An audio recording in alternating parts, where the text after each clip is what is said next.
he shambled towards me, and demanded that I add my contribution to the work operation here. Again, it was almost as though he expected me to know what to do, and yet, despite the familiarity of the routine of such slavery agreement acquiescence, I was uncertain about precisely what to do in this place. I would enquire of this oversized mummy as to my duties. He would become most aggressive, and I wondered if I was to meet a fatal end. But he thrust a digging implement into my hands, and pointed toward a structure which had scores of workers shuffling in and out of, each overburdened with rocks that they were removing from it. The tall taskmaster mummy wandered off. A few of the workers were speaking with me, telling me how grateful they were that I was here to assist with my apparent experience pedigree. This was getting as old as that mummy slave master, and so I threw down my shovel and decided to leave. This seemed to encourage others to do likewise, and I had instigated a mini-revolution. Naturally, this drew the attention of the huge, mummified workmaster, and he shambled over to us, seemingly now bringing magical powers to bear. A magical mummy, no less. Although, as he approached, it's as though he thought better of it. Perhaps he recognized something in my awareness that suggested to him this particular course of action unwise, for he turned tail and shambled off in another direction to what seemed to pass for his quarters. As he went, he waved his hands about himself frenziedly, and great blocks of stone manifested and assembled in his wake, blocking anybody from being able to reach him as he retreated to his personal building. Nobody could reach him now through this impassable wall of rock, but on careful study and scrutiny of this rock barrier, I would find a way. I squeezed between the great stones, as there seemed to be a very narrow passage through them, though the rocks would weave and move. I had to be cautious, as the great slabs of stone threatened to crush me, should I take a wrong step and move into the path of one of these mobile slabs, as they altered their positions constantly.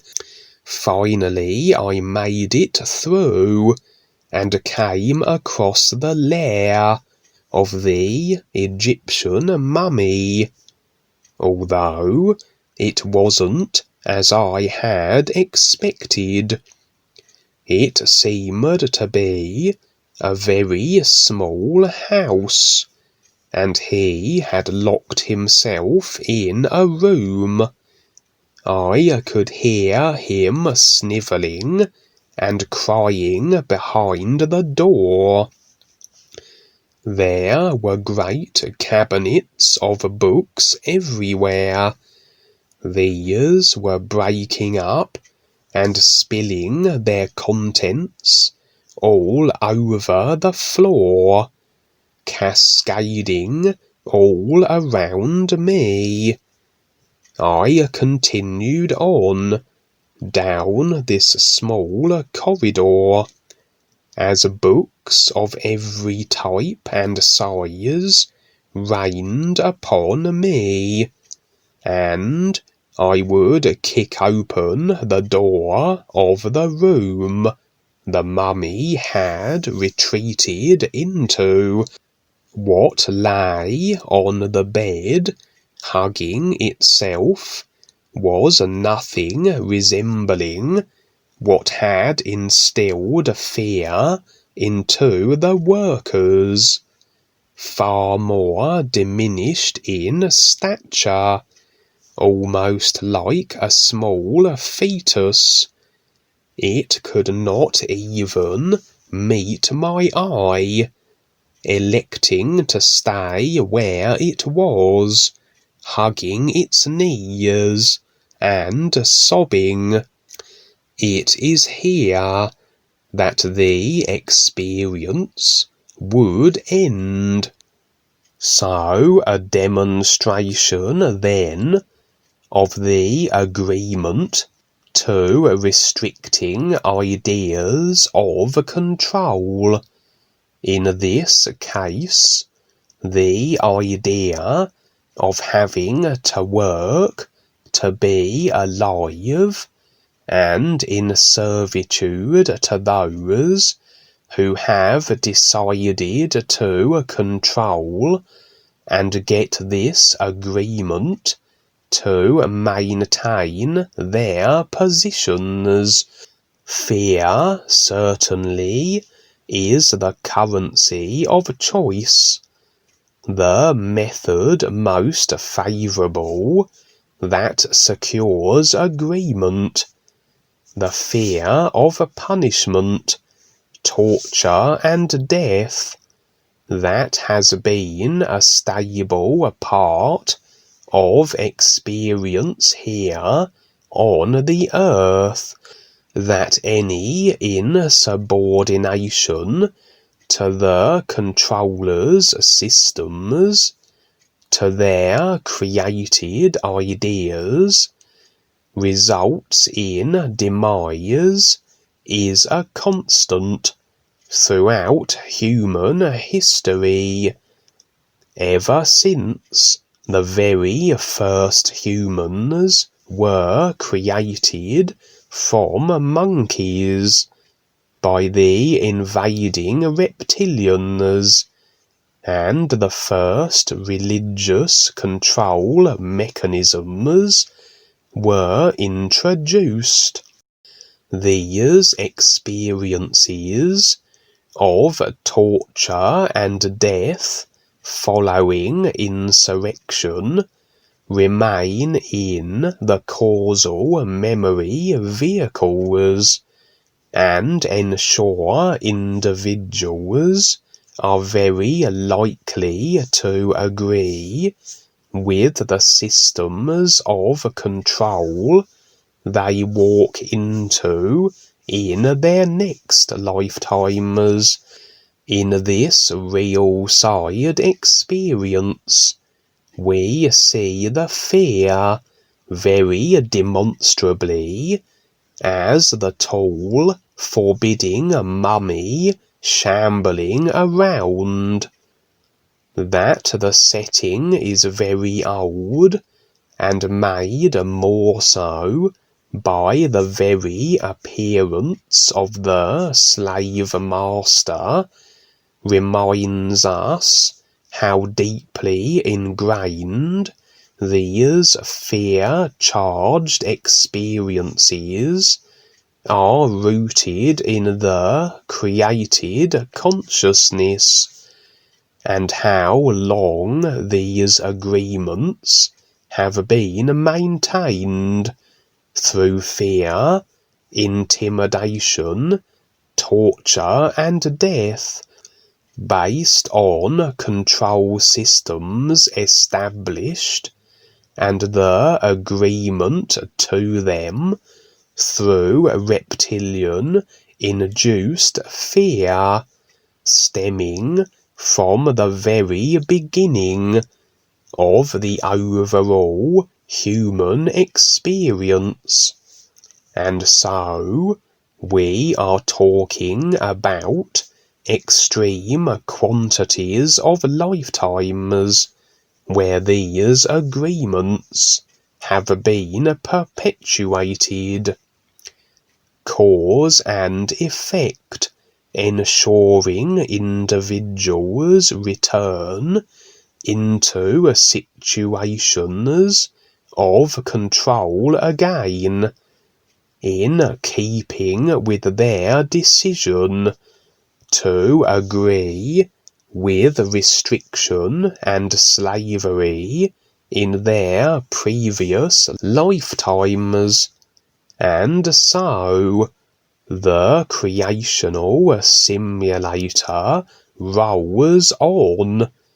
Cycles of unconscious individuals constantly regurgitated back into even worse slavery positions, as the noose of agreed upon restriction becomes even tighter and chokes the consciousness, which in turn spirals the simulators into demise, as creation overall is the effect reflection of the overall consciousness. In this experience, it was demonstrated then that it was a time to face this tapline agreement, perhaps, as frightful as it may be, to go up against the compounded fear of the consequences for non-acquiescence, manifesting here as a giant, ancient, mummified creature with daunting magical powers. And yet I would do so, and seemed to encourage other workers to do likewise. There are, and always will be, dissidents of the system, but the programming of their created consciousness and the personal vehicles they inhabit each lifetime is such that despite their protestations, whistle-blowing, and even removing themselves from the systems they despise, they still have the programs of agreement running. For these agreements stem from lifetimes and lifetimes of control. The subliminal programming also enforcing these agreements. Tapliners that can't really be easily removed by just wishing them to be so. What we decide and agree upon forges these tapliners, and it follows then that we should just as readily be able to abandon all tapliners that bind us in creation. However, the created consciousness is controlled by the Kalorm God through all the systems and mechanisms he has in place, and much of the created consciousness and the perpetuated tapline agreement and emotional attachments are subconscious. Most people unconscious to what binds them here, and unaware of how creation works and what tapliners actually are.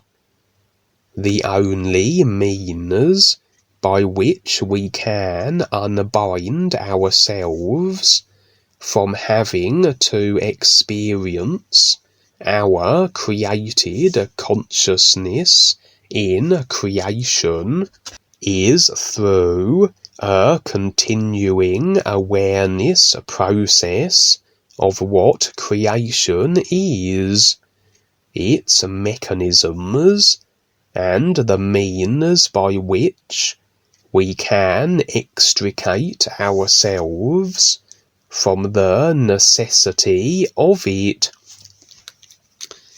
For it is required that we remain in creation until it serves its purpose, that is, to recognize the real universes of the is, an invisible reality that can only be recognized by a comparison to what it isn't. Everything in creation is what the true reality is not, and the extent of experiences and viewpoints we require to reach that recognition depends on the individual. Some get it sooner than others. The process of real awareness allows the presence of the real guides also, and coupled with the new you song as our connection to the true light reality, we go through a process of identifying all that binds us in creation and limits us here. The tapliners are agreements, and so are simply decisions we make to constantly experience the effects of these ideas. As we maintain our tapliners, we decide then to continue experiencing in creation until we are ready to take the next step